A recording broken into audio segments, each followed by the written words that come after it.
नमस्कार, लोकमत राजस्थान में आप सभी का स्वागत है। मैं आपके साथ मोनिका राठौड़। आइए रुक करते हैं आज की कुछ खास खबरों की ओर।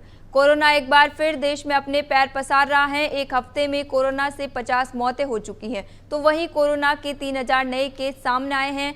इस पर गुजरात सरकार ने कहा कि हम कोविड से लड़ने को तैयार हैं। देश में कोरोना वायरस के रोजाना करीब 400 नए केस सामने आ रहे हैं और 5 से 6 मरीजों की मौत हो रही है। पिछले 8 दिन में कोरोना के 3000 केस बढ़े हैं, 52 मौतें हुई हैं। स्वास्थ्य विभाग ने 30 मई को देश में 2710 एक्टिव केस और 7 मौतों की जानकारी दी थी। 7 जून को ये संख्या 5755 पर पहुंच गई है, जबकि 59 मरीजों ने अपनी जान गंवाई है। तो वहीं कर्नाटक में शनिवार को 2 और मरीजों की मौत हुई है। गुजरात में कोरोना के 183, महाराष्ट्र में 86, कर्नाटक में 57 नए मामले सामने आए। इस तरह एक्टिव केस 6081 और मृतकों की संख्या 61 पहुंच गई है।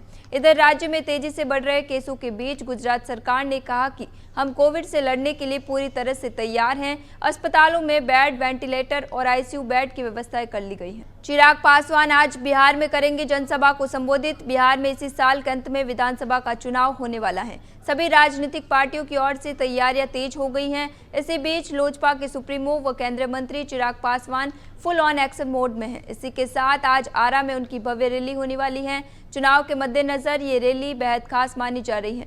वहीं आरा के रमना मैदान में होने वाली रैली में बड़ी संख्या में लोगों के जुटने की उम्मीद जताई जा रही है। रैली का नाम नव संकल्प महासभा नाम दिया गया है। बता दें कि पिछले कई दिनों से लोजपा पार्टी के तमाम नेताओं की ओर से तैयारियां की जा रही थी, जिसके बाद आज बेहद ही खास दिन माना जा रहा है। पीटीआई बेंगलुरु में भगदड़ मामले में कर्नाटक सरकार ने मुआवजा राशि बढ़ाकर 25-25 लाख रुपए कर दी है। अब मृतकों के परिवार को 25-25 लाख रुपए दिए जाएंगे। बेंगलुरु में आरसीबी के जश्न के दौरान मची भगदड़ में 10 लोगों की मौत हो गई थी। अब सरकार ने भगदड़ में मारे गए लोगों के परिजनों को मिलने वाले मुआवजों की राशि बढ़ा दी है। मुख्यमंत्री सिद्धारमैया ने मुआवजे की राशि बढ़ाकर 25 लाख रुपए कर दी है। इससे पहले सरकार ने ये राशि 10 लाख रुपए घोषित की थी। बता दें कि आरसीबी को आईपीएल में 18 साल बाद फाइनल में जीत मिली थी। इसके उपलक्ष्य में बेंगलुरु के चित्रस्वामी स्टेडियम में कार्यक्रम रखा गया था, लेकिन कुप्रबंधन की वजह से भगदड़ मच गई थी। दिल्ली में 9 साल की बच्ची के साथ रेप की आशंका जताई गई है। जानकारी के अनुसार दिल्ली के नेहरू विहार इलाके में शनिवार रात सूटकेस में गंभीर रूप से घायल बच्ची मिली। बच्ची अर्धनग्न हालत में मिली थी। बच्ची के परिवार का आरोप है कि रेप के बाद उसकी हत्या का प्रयास किया गया।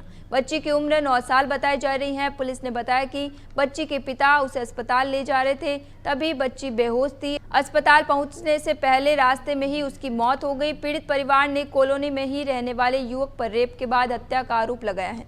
आरोपी घटना के बाद से फरार है। हरियाणा में 5 नए जिले बनने में रुकावट आ गई है। जानकारी के अनुसार आपको बता दें कि 5 नए जिले बनाने को लेकर फैसला अटक सकता है।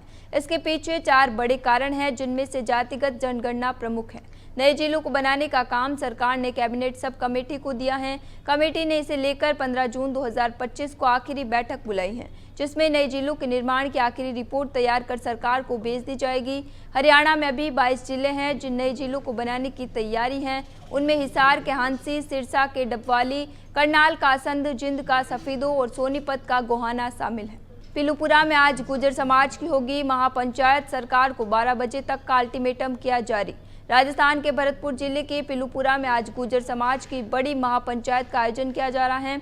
ये महापंचायत गुर्जर आरक्षण आंदोलन की 70वीं बरसी पर हो रही है, जिसमें प्रदेश भर से समाज के पंच पटेल, प्रतिनिधि और कार्यकर्ता बड़ी संख्या में पहुंच रहे हैं। महापंचायत में समाज के 372 आंदोलनकारियों के परिजनों को सरकारी नौकरी, आरक्षण से जुड़े मुद्दों और समाज पर दर्ज मामलों की वापसी जैसे प्रमुख मांगों को लेकर सरकार को अल्टीमेटम दिया जाएगा। गुर्जर आरक्षण संघर्ष समिति के अध्यक्ष विजय बैसला ने कहा कि यदि दोपहर 12 बजे तक सरकार की ओर से कोई ठोस प्रस्ताव नहीं आया तो हम आंदोलन की दिशा में बड़ा कदम उठाएंगे। सोनिया गांधी की अचानक तबीयत बिगड़ने से दिल्ली के लिए हुई रवाना। सोनिया गांधी आज शिमला से वापस दिल्ली रवाना हो गई हैं। वे यहां से पहले सड़क मार्ग से चंडीगढ़ पहुंचेगी और वहां से फ्लाइट से दिल्ली जाएगी। आपको बता दें, बीती रात उनकी तबीयत बिगड़ने से बीपी बढ़ गया था।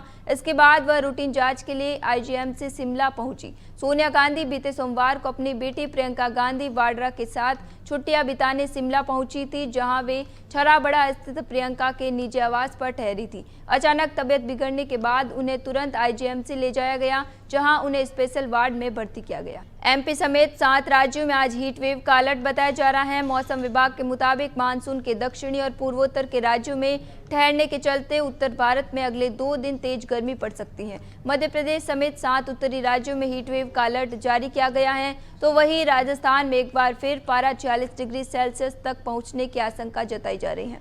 इधर गंगटोक के पाकयोंग में सेना के जवानों ने MI-17 हेलीकॉप्टरों के साथ चाटेन लैंडस्लाइड में फंसे सभी लोगों का रेस्क्यू ऑपरेशन पूरा कर लिया है। तो कई दिनों तक हुई मूसलाधार बारिश के कारण राज्य में भूस्खलन, मिट्टी धंसने, अचानक बाढ़ और चट्टानें गिरने की घटनाएं हुई थी। फिलहाल के लिए इतना ही, फिर लौटेंगे एक नए सच के साथ। तब तक के लिए दीजिए इजाजत। नमस्कार।